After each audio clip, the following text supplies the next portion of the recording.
speakers and topics. So with that, we just want to welcome you and thank you.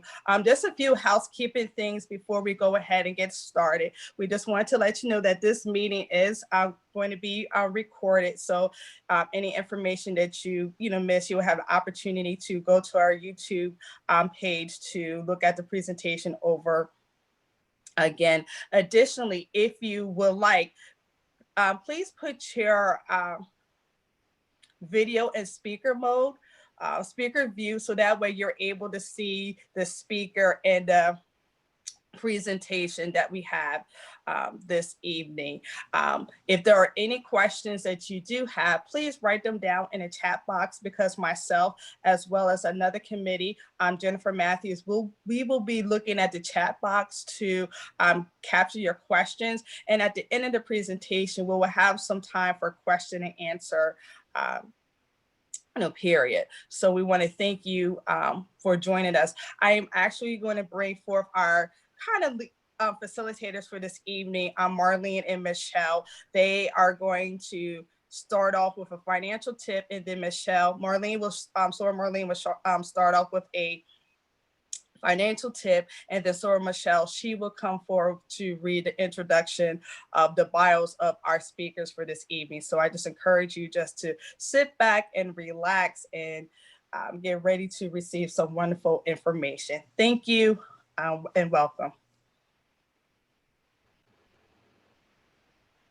Go ahead, Marlene.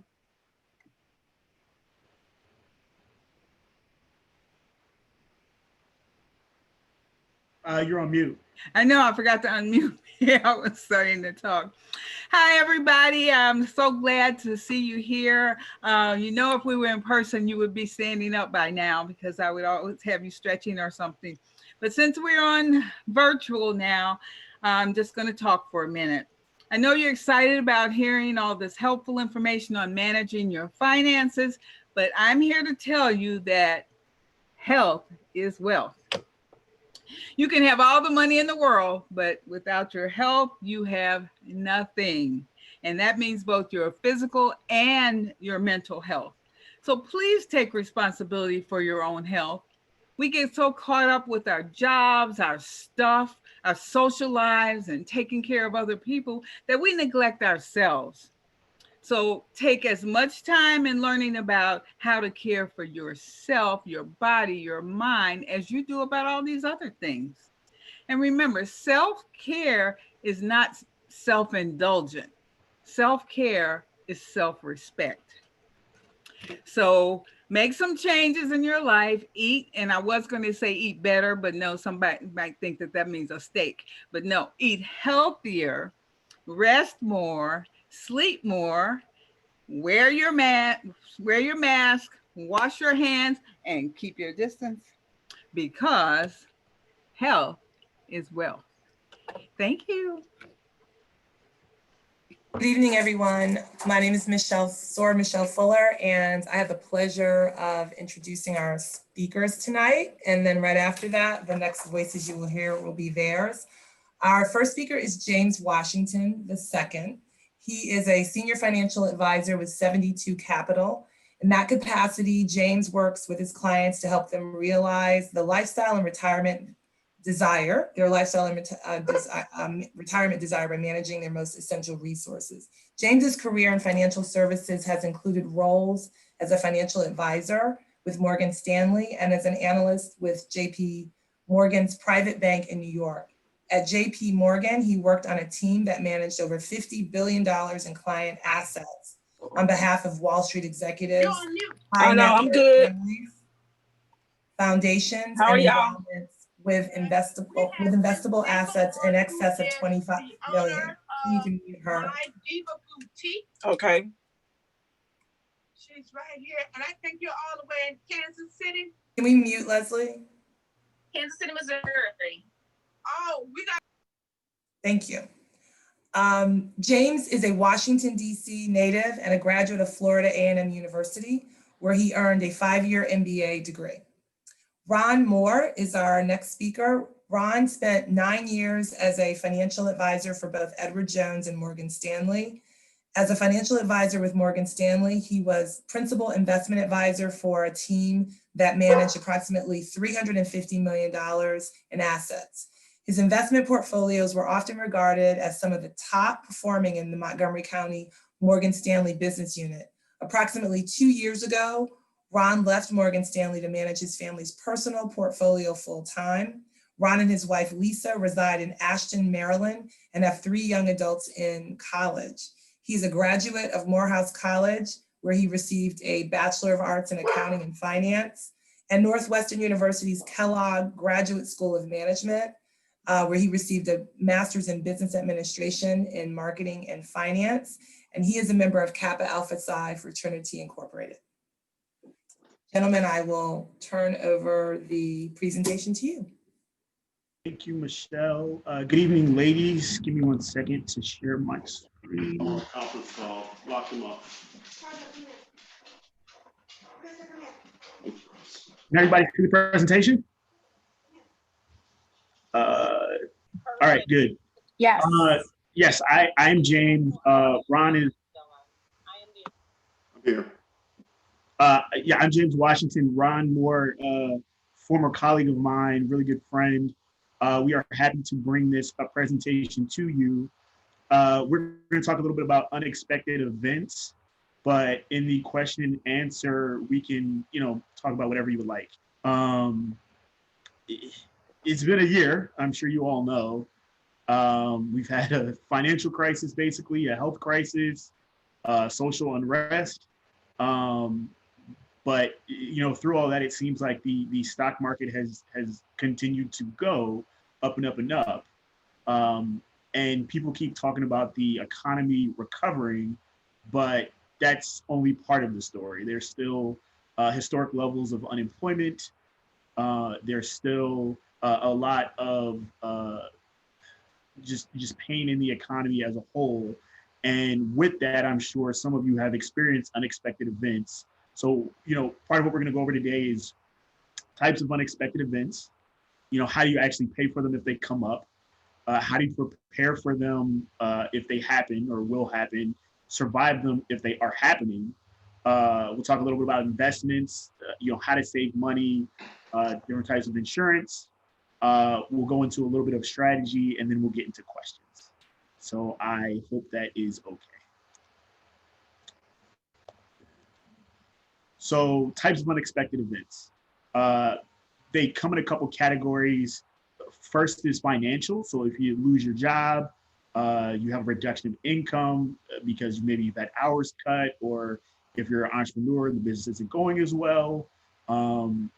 If you've lost a house due to a fire or a flood or anything like that, or a car or a boat, those all fall under the category of financial loss. We also have health related.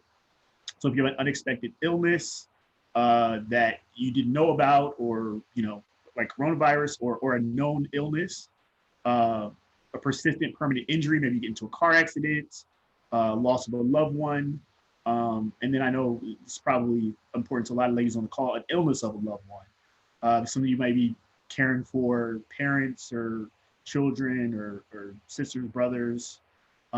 So unexpected health-related illnesses or health-related issues are definitely a problem. And then the last category is kind of the other. It's a catch-all. So if you are caring for family members, but maybe not they're not ill, maybe they're just a little elderly or they need some help, you have an unexpected travel come up. I know for me, people are still getting married.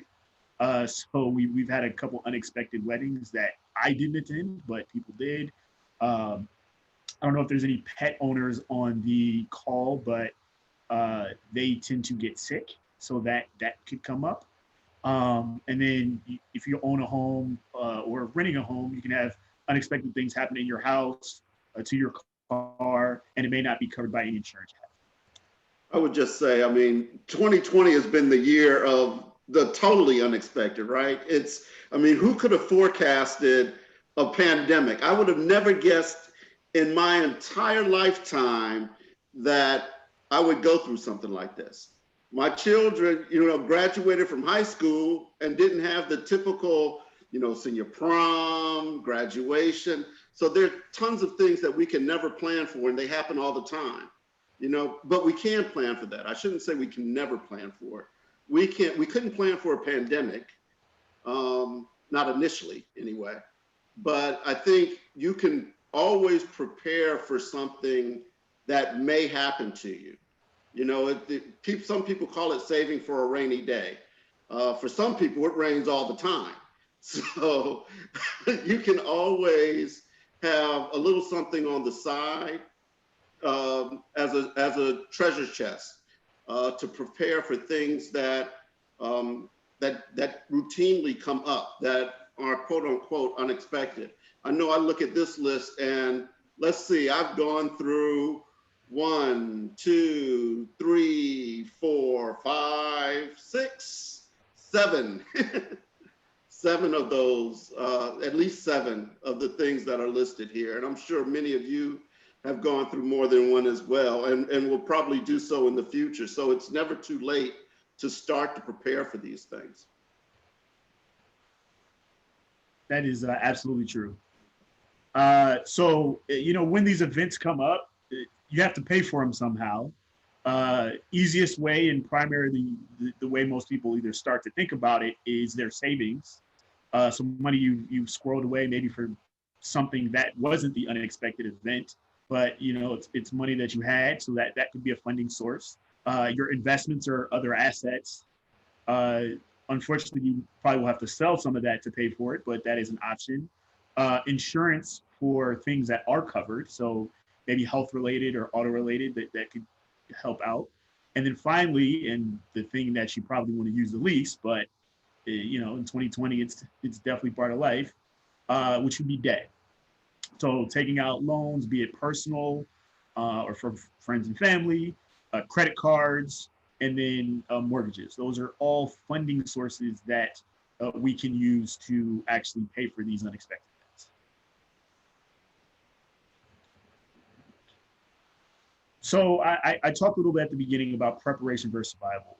One of the things that I did in my capacity at Morgan Stanley and still do now is financial planning. We really, really believe in having a clear idea of where you want to go and then trying to figure out how you want to get there. And part of a financial plan is a budget. One of the things you want to do in preparing for that unexpected event is create a budget if you haven't, and periodically reevaluate it if you have. Maybe every 6 months to a year is a good time period to reevaluate your budget. Or if you have any large increase in funds or decrease in funds. Because at that point, whatever budget you have may need to be changed a little bit. So a stable budget is definitely a very good step towards a financial plan. The next thing you want to do is actually sit down with somebody and create one. I know there's a lot of financial planning software that they have online. I think Fidelity has some, and just a lot of the investment firms now have kind of the do-it-yourself version. I would definitely advocate that you at least get whatever you've done yourself looked over by a financial professional. It is easy to do a lot of things yourself when you don't actually have to put the plan in action or evaluate how it's going to work. But a lot of times financial professionals have seen hundreds of situations over and over again, and they can say, hey, you might want to think about this, or maybe you underestimated that. And those could really be the difference between your plan working out and it not. So once you come up with the plan, one of the things you might want to have in that plan is a contingency for emergencies. So kind of the emergency funds. That's the 6 to 9 months that people talk about. In a situation like this, it may be even a little bit more, but it also could be a little less. And that leads me to all plans are not created equal, and you need to figure out the best one for you. So this is somewhat job dependent. If you're a doctor or a nurse now, you may not need 6 months because you're probably in high demand, and you probably will be in high But if you're in the travel field or your business is seasonal, you're anything in restaurants and stuff like that, you may need even more than 9 months. You may need a year because it may take that long to get you back on your feet or figure out how to get out of whatever unexpected event happens. There was something that they were talking about on TV, and I was reading about it as well. There have been tens of thousands of Black businesses that have closed this year because of the pandemic. And I would guess some of them had, plans and had contingencies, but it may not necessarily have been enough. You do not want that to happen in your life because unfortunately there's no closing down your life. You just kind of have to keep going through it. So making sure on the front end you have the emergency funds that fit you and what you're planning on, both in your current situation and your future, are very, very important. Next is spending discipline. And it says spending discipline is greater than savings, but it has an asterisk. That asterisk is very, very important. I am not telling you to not save money. Quite the opposite. You absolutely have to save money. But almost anybody can outspend whatever money they have. And it's vitally important that you make sure that, in whatever plan that you have, you are keeping an eye towards the spending part while continuing to save. Because, ultimately it is, I cannot out earn a spending habit. If you love Amazon, or I know people don't really go to big box stores anymore, but Lord and Taylor or what have you, I can make you a good return all day long, but you can spend that in a couple hours at a store. So making sure you are taking care of that is vitally important. I'll get into that a little bit later, but one of the questions you may have to ask yourself is, let's say you have cable, do you really need Netflix, Hulu, Disney Plus, HBO Max, and everything else? Right. Person I was talking to when we were going through their budget had $1,000 plus cable bill. Yeah, that face is appropriate. And when we broke it down, they had a lot of redundancies and didn't really watch TV. So there are tons of things like that in people's lives, maybe not necessarily yours, but looking at things around the margins and making sure you're very disciplined on your spending is super helpful. Yeah, I would just. Sorry, go ahead. I would just always say it's needs versus wants. There's certain needs that everyone has. You need a roof over your head, you need clothes, you need food. Everything else is pretty much a want. And then you just prioritize what your wants are versus the amount of satisfaction you get and how much it costs, and what's it worth to you, because ultimately we all have a long list of wants, but, only a few people can probably afford all of those wants. So the easiest thing to do at times like this is, buckle down. But if you buckle down constantly and leave yourself a little room for fun, then you'll find yourself to be more disciplined, and my father used to say, live like a pauper when you're young so you can live like a king when you're older. It was pretty good advice. I definitely agree. Power of compounding. Compounding is very, very important. Warren Buffett talks about it all the time. And quite frankly, it's why Jeff Bezos is the richest person in the world right now. Because if you started the year with $50 billion or $100 billion and it went up 50%, well, that's how you have $200 billion. If you started the year with $10 and it went up 50%, now you have $20. So it's one of those things where if you are affected by compounding at all times, you're either taking advantage of it or it's taking advantage of you. Two ways it takes advantage of you. One is inflation. Ultimately, the price of things are more expensive now than they were, 10, 20 years ago. my mom grew up in the 50s, and she said she could get a bushel basket of corn for 5 cents. And I was like, I don't know what a bushel basket is, but also wow. Um, second is credit cards. A lot of people get themselves into holes by using credit cards. Look at the interest rate on that. Some of them could be as high as 22 to 25%, and that adds up very quickly. There are very few things in the market that could get you 25% reliably year over year. So you definitely don't want to pay anybody that. Hope is not a life or investment strategy.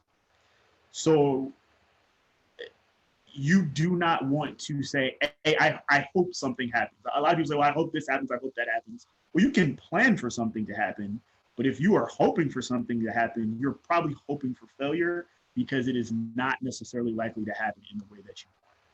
And then Ron talked about it a little bit earlier, but if you find yourself in a hole, if you're in that survival mode, you have to prioritize. You have to concentrate on your needs, and then maybe cut out a lot of those wants. And that's where the discretionary versus non-discretionary. Your house is important, your car is important, food's important, and then everything to keep you employed is important. And then of course, kids as well. Outside of that, everything else is probably a lot less important. And then finally, expense consolidation.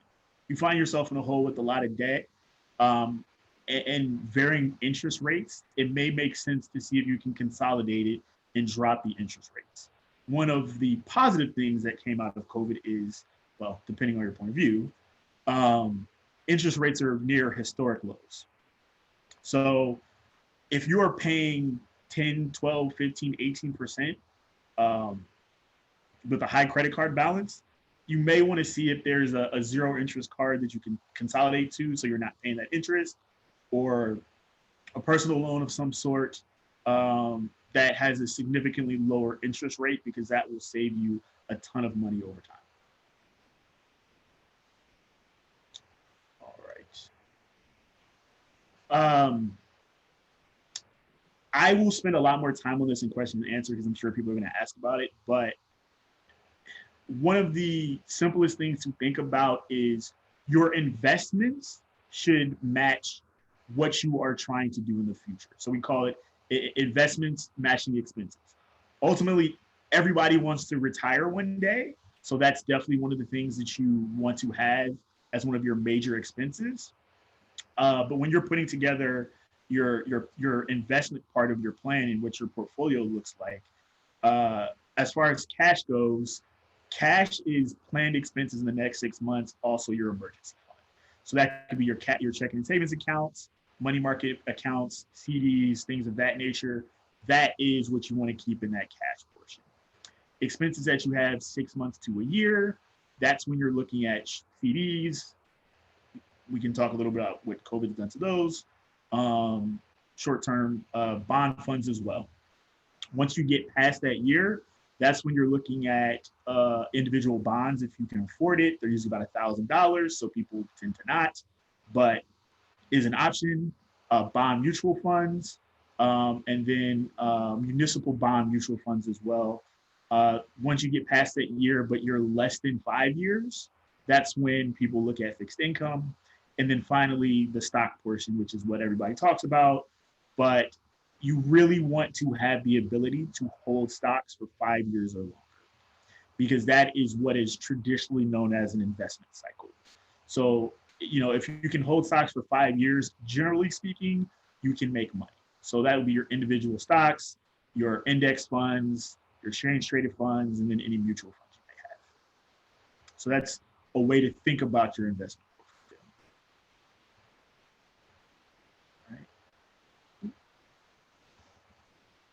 How to save.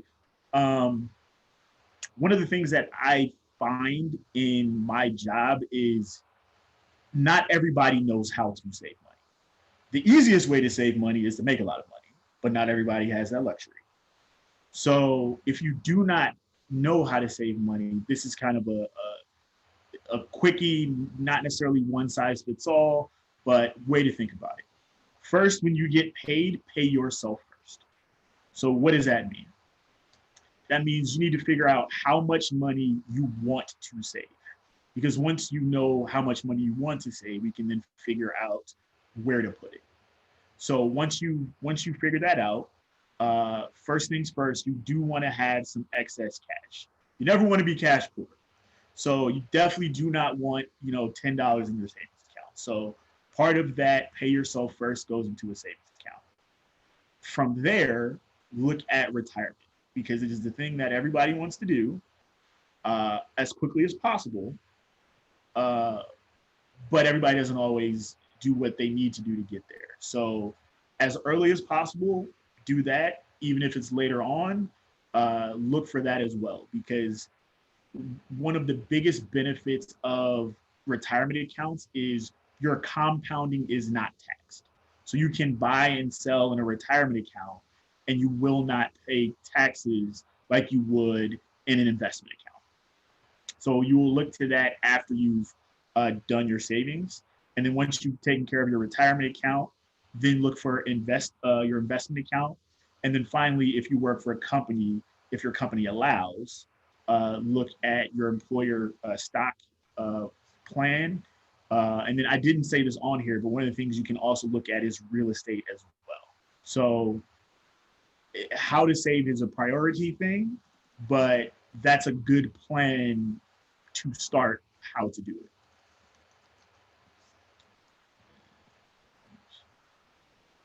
Insurance. I am not going to spend a lot of time here, but feel free to ask me questions if you want. The easiest way to think about insurance is somebody else is paying for something for you. You are offloading the risk of an event to somebody else. So health insurance. If I'm sick and need to go to the doctor, I don't know if you guys seen this, but people have had COVID bills that have been hundreds of thousands of dollars, if not more. I don't know how the average person would have that just sitting around, especially to take care of their health. So an insurance company taking care of that for you is definitely something you want to do. If you have never had anybody look at your insurance that you had, maybe life, health, long-term care, auto, you may want to have somebody do that, just because it is, not necessarily a hard thing to do. It's pretty simple, and it can give you an idea of where your blind spots are.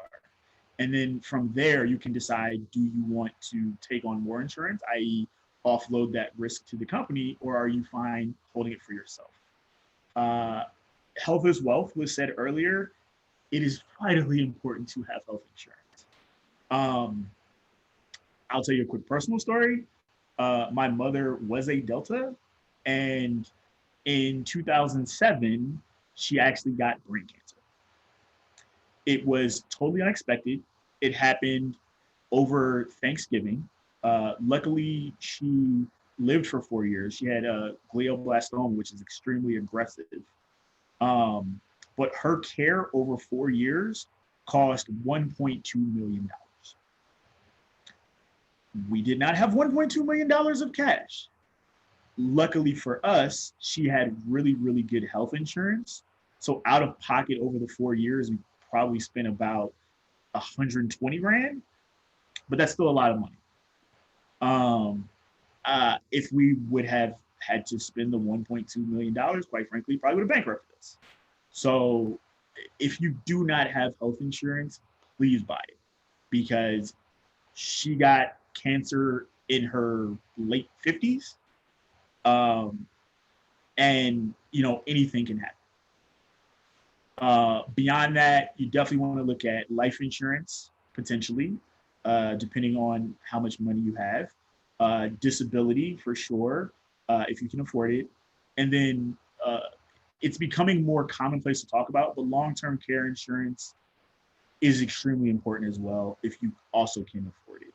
Because quite frankly, everybody is living longer, and of people of color, women, African-American women are living the longest, quite frankly, generally outliving their husbands.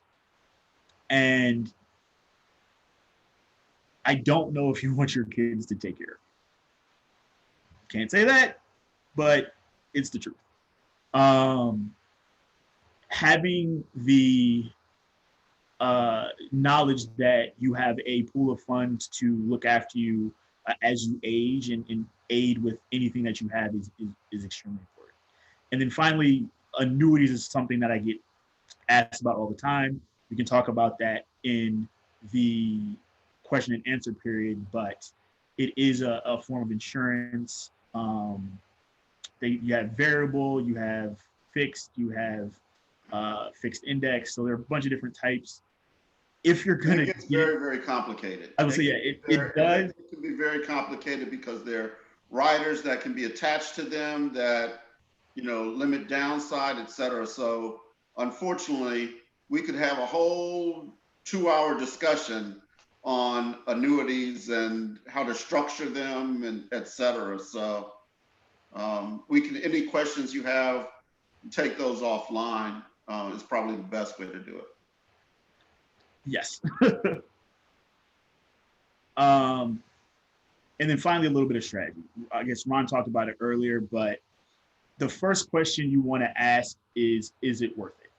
I talked about the weddings at the beginning of the presentation. The answer for me was no, partly for COVID, partly because I wasn't getting on a plane to go anywhere. Ultimately, I have my concerns about, you know, the recovery that we're seeing, and we're in no way, shape, or form out of the woods yet. So conserving resources is vitally important to me. And not just because I do this every day, but because I understand how quickly things can change. And it's, in my opinion, better to be prepared for tomorrow and watch your wedding on Zoom than to be there in person and, you know, something really bad happen and say, man, I wish I had that couple $1,000. What should you pay for first? It says it depends. Quite frankly, it does. Your situation is yours, and you need to, again, go back to that first question. Is it necessary? And then, you know, what's most important? And then, you know, all else being equal, when you are paying for things, you want to start with cash, generally ready, available. If you've planned properly, it's also, you know, for you, but you do not want to spend all of your cash. So let's say you have 10 grand, maybe you want to spend down to 3 or 2 grand, but you want to still have maybe a month or two of expenses left just in cash after you've paid for whatever part of that unexpected expense, because you don't necessarily know what the duration of the expense is all the time. So once you've spent down some of the cash, then you move to longer term assets, your investment account. Hopefully you don't need it, but maybe some of your retirement accounts. You do not want to deplete all of those either. But you want to meet the expense as you can.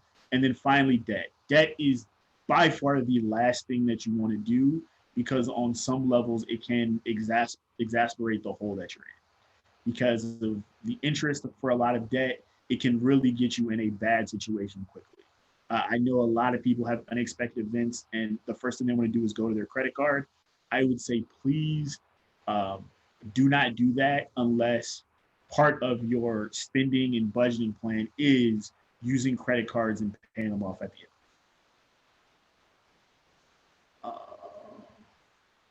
And that is it for kind of the prepared remarks. Happy to answer any questions that you guys have. Yes, this is Jennifer. We had some questions put in the chat, so I'll take those first. And then if you have questions, if you go down to your bottom of your screen and you'll see participants. If you click on participants and go to the bottom, you'll see where you can raise your hand. But there were 2 questions placed in the chat. First, Leslie asked, what are the advantages or pitfalls of taking the CARES Act 401k withdrawal? Um, are you taking a loan against your 401k? Or are you actually taking out the funds? Because those are two different answers. If you're taking a loan against your 401k, the big question is how much longer do you have to work? Because the loan against your 401k, you're paying it back through yourself. So you are paying yourself back. You are getting less of the compounding over time. So that's a big downfall. But you also aren't going to pay taxes on that, provided you still have your job. So if you are going to stay at your job and you think it's stable and you don't have any concerns about that, that's probably not the worst option. If you are removing funds under 59.5 because there's not going to be a penalty, that has more downside. So yes, you don't have the 10% penalty, but the funds are added to your taxable income. So, you know, it can knock you into a different tax bracket. Just as a quick aside, I am not a accountant, a CPA. I do not give tax advice. But also, I just want to say being knocked into a next tax bracket doesn't mean everything below it was taxed at the higher amount. It just means the funds in the next bracket are taxed at the higher amount. Regardless, that is a downfall. And then you're not necessarily going to be able to put the funds back because there's a 60-day kind of free withdrawal period where if you withdraw the funds and you pay it back, there is no penalty, there is no tax hit to you. But in my experience, very, very few people actually do pay it back in those 60 days. I would prefer you to look at your investment accounts that are not retirement related first, just because you're going to be taxed at capital gains as opposed to income, which is how you'll be with the CARES Act money. But, you know, is it better than debt? Probably. But it's probably a little bit more of a substantial conversation that you may not necessarily want to have on here. Yeah, I guess it really just depends on your personal situation, right? So the biggest thing to be concerned about with it is not letting it turn into income, right? So if you're borrowing against your 401k, you know, and you're employed, right? You have a certain amount of time to pay that back. You're actually paying yourself back. But if you leave and you don't pay that back, all of a sudden it turns into taxable income. And so whenever you're doing a borrowing against a retirement account, right, you don't want it to turn into taxable income because then you're taxed at your tax bracket, right? And you know, if you separate short-term versus long-term, right? What you say for retirement is long-term. You don't want to fit short-term needs, right, with long-term expenses, right? So if you've got some short-term emergencies, you know, fund them with short-term debt. Don't fund them with long-term debt, would be my advice.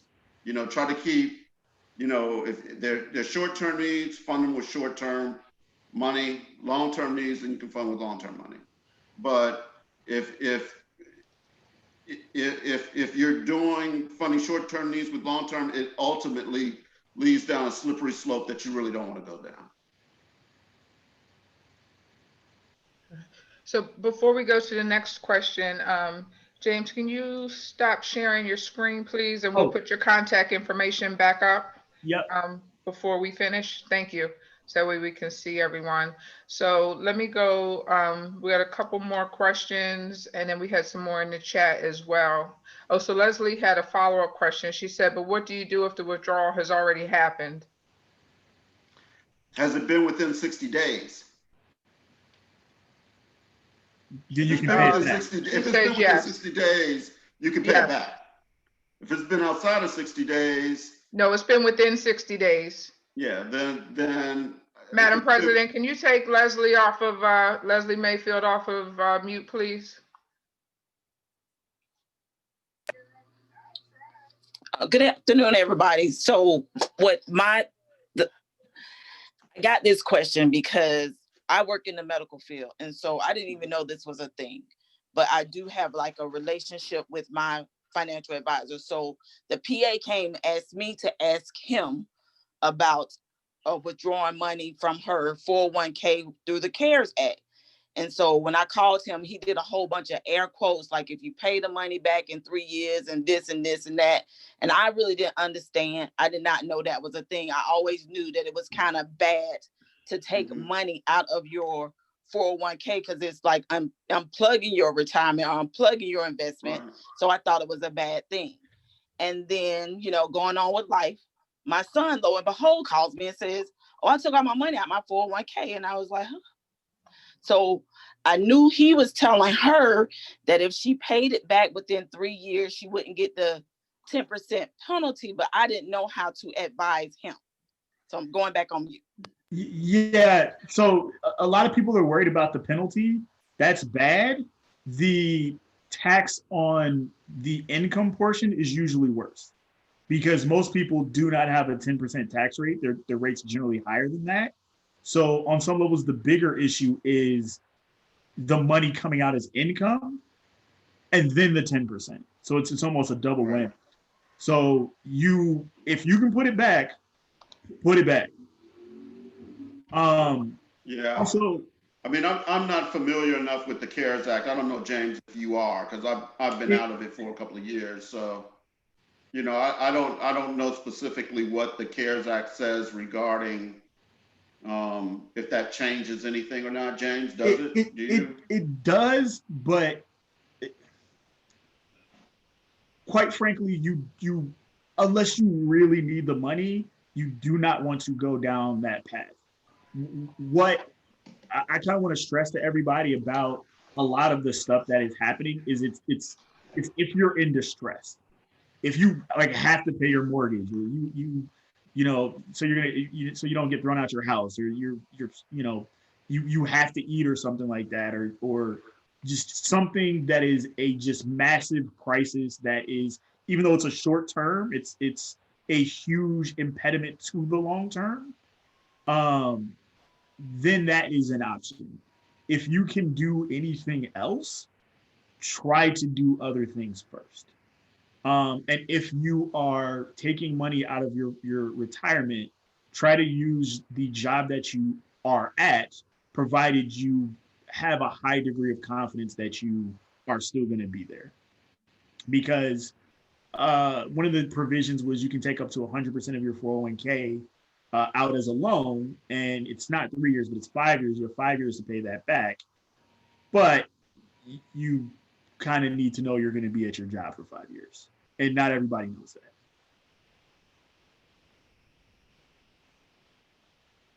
No problem. I have 3 more questions. Okay. Chandra asked, how do annuities fit into the picture? That is that is a very you-specific question. I can. Hi, this is Chandra. Hi, Chandra. My question wasn't so much you had to get into annuities, but when you did your chart about like the cash, like having cash for like 6 months, and then like the short term, from like 6 to 1 year, and then like the mutual funds for like 2 to 5 years, and then like if you're gonna hold your stock for 5 years. Yeah, where does annuities fit into that? Yeah. So this is going to sound weird, but they don't. Okay. Because annuities are not liquid. I was more so telling you what to do with your liquid funds.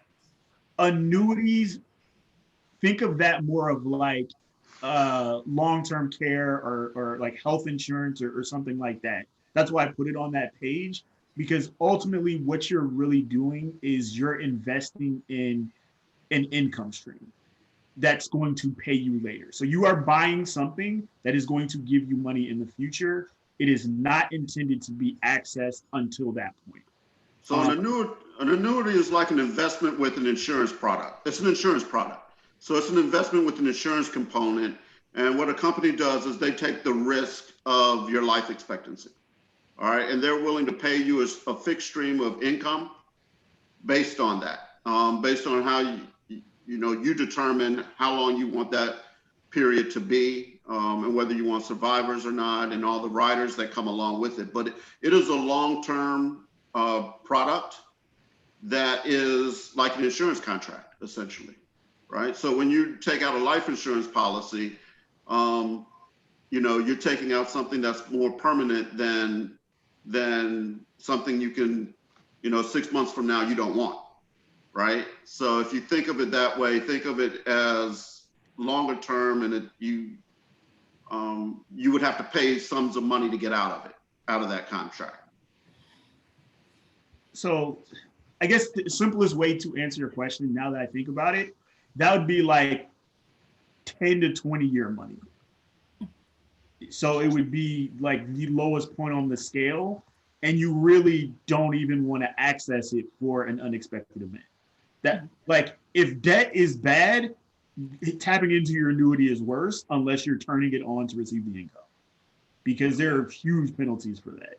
Like, literally, riders can be eliminated if you take more than a certain amount of money, and you still have to pay for them. So that's you don't want to have those be any part of money that you really want to touch at any point outside of when they're designed to.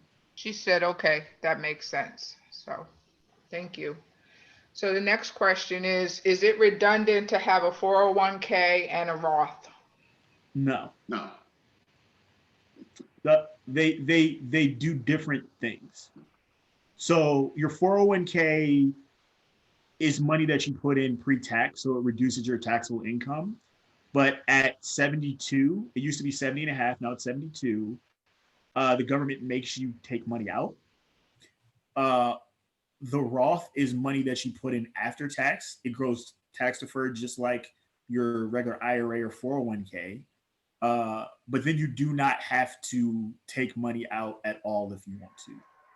Generally speaking, what I tell people is Roth is more of a legacy strategy, because you can pass that on to your children, and you can compound, basically until death. And that's on some levels the optimal way to use it. But the other way is if you think that you are going to have more income later on in life than you have now, Roth is a good way to go, because you don't have to take the required minimum distribution of a 401k IRA. Okay. The next question comes from Laura. I'm sorry, the last one was from Kiara. This is from Laura. If I take out my TSP as it is tax-free, I don't want to pay it back. I would like to put it in a health or life insurance shelf type situation. How is it tax? Is this person on the call? Because I have. Madam President, do you see Laura Gregory?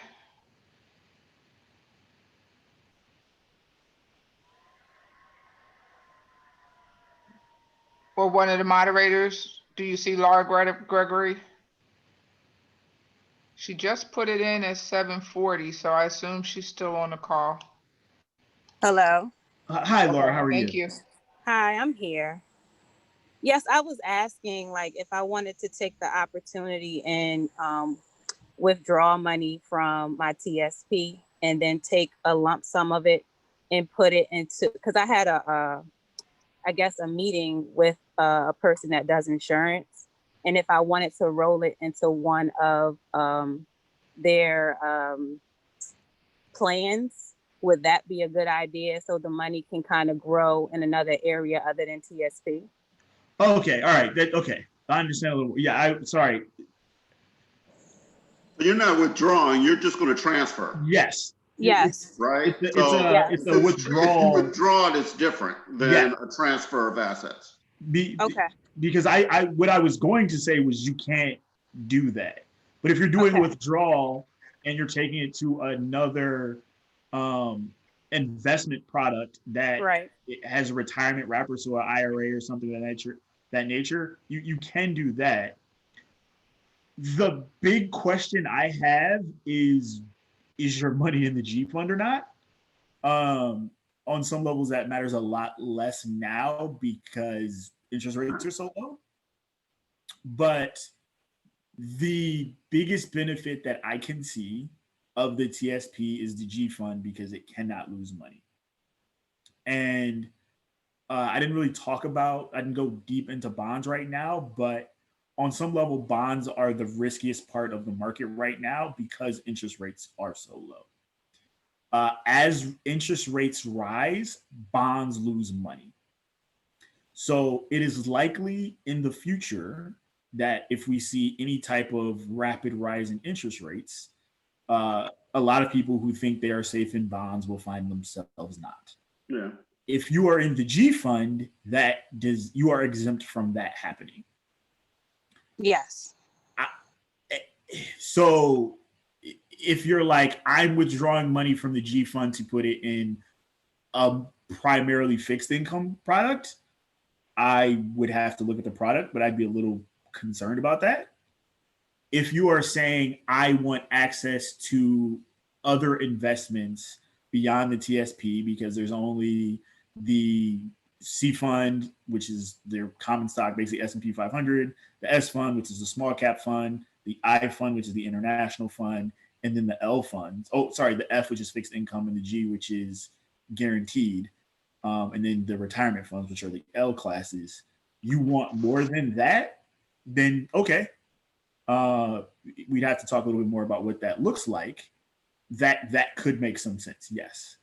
But if you're saying I am giving up the benefit of the G fund to go into another bond-like product, I'd be a little concerned about that. I would just say, make sure you understand what the expenses are associated with any transfers that you do or any other products that you're going to invest in, right? So, just when you're transferring in or out of different things, make sure you have a firm grasp of, especially when insurance agents are involved.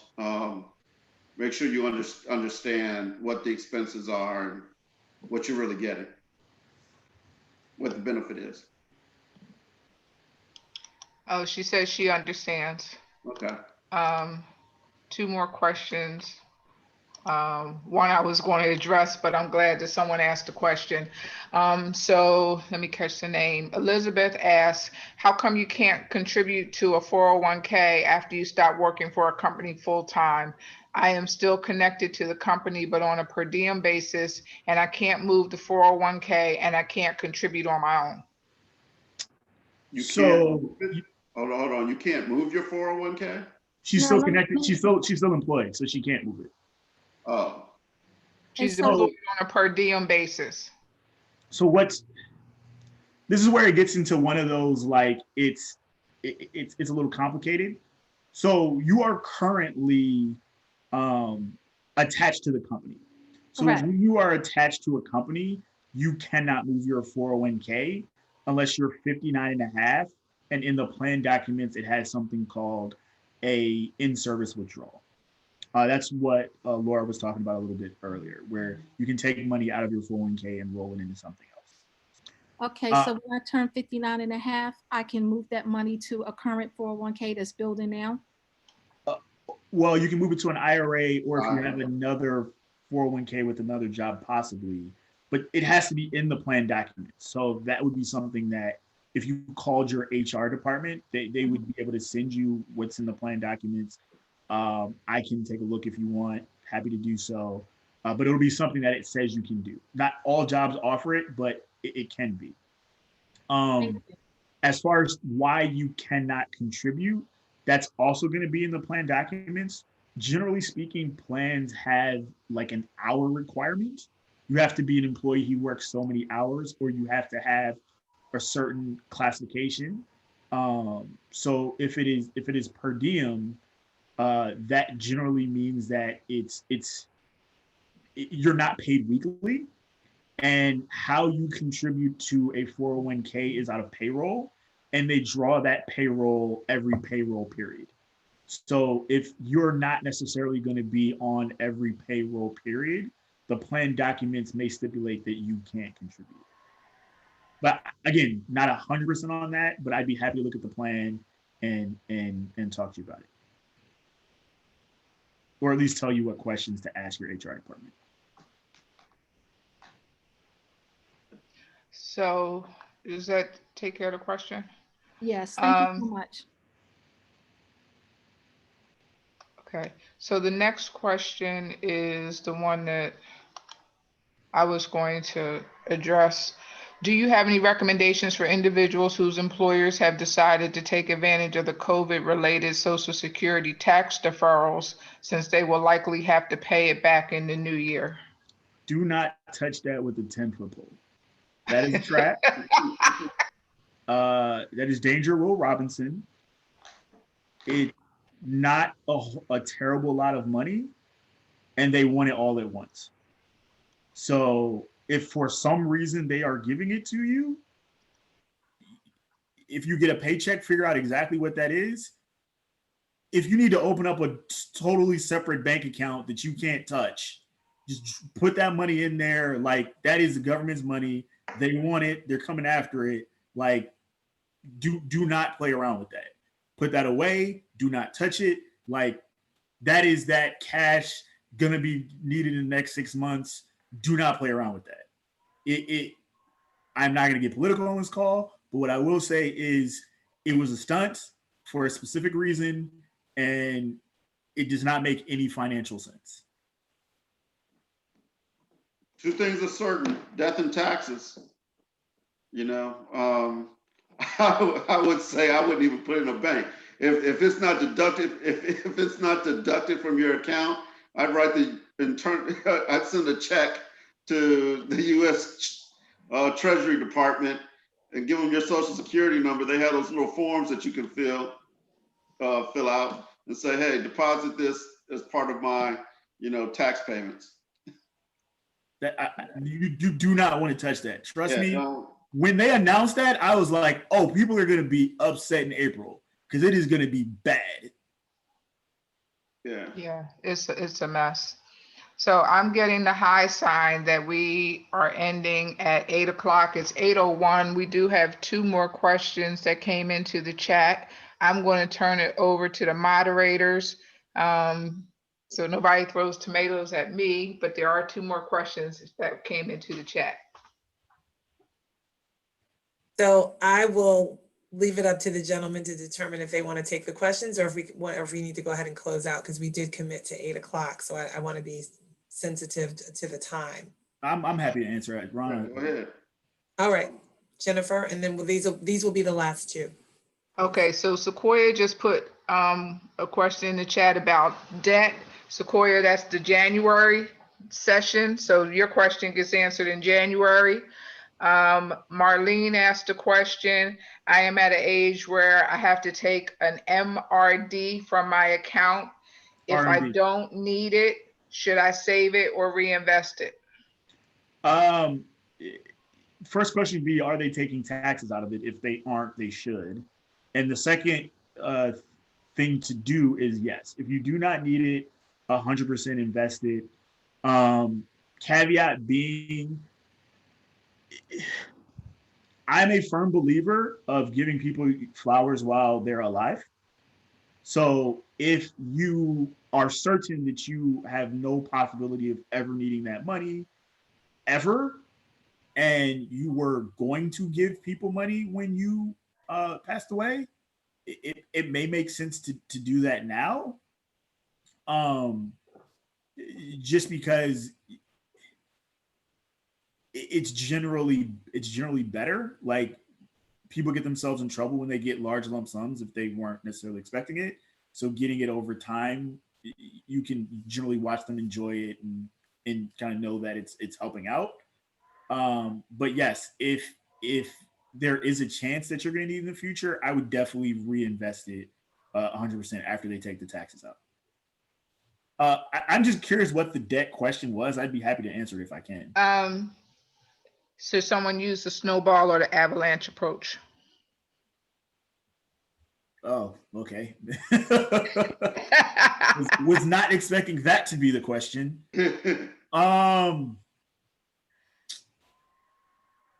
Yeah, that's. I get asked about that. I get asked about the Dave Ramsey buckets. It's as with anything, this would be my advice. Do the thing that you can commit to. Like when I do plans, even when people don't necessarily have a lot of money, I always build in a portion for them to have some fun, provided they can afford it. Because you have to want to save money. And if you have, debt that you're trying to chop, you do not want to cut things so far to the bone that you're not actually going to stick to the plan. Provided you're not like some gigantic hole. Like you have hundreds of thousands of debt, well, the bone it is. But if it's something that you can see yourself out of in a year or two, then you want to actually stick to the plan. So if you can do that approach, either one, and stick to it and feel comfortable and it not just change everything that you're doing and you don't want to stick with it, then that's fine. But if you're not going to stick with it, I would not do it. Yep, if you're not going to stick with it, doesn't matter which method you use. Last question is from Leslie. I work in the education field. I have a 403B. Do I still have to withdraw at 59 and a half, even if I'm still working? Oh, no. So the 59 and a half was if you wanted to transfer to something else. That is not a requirement. That is an option.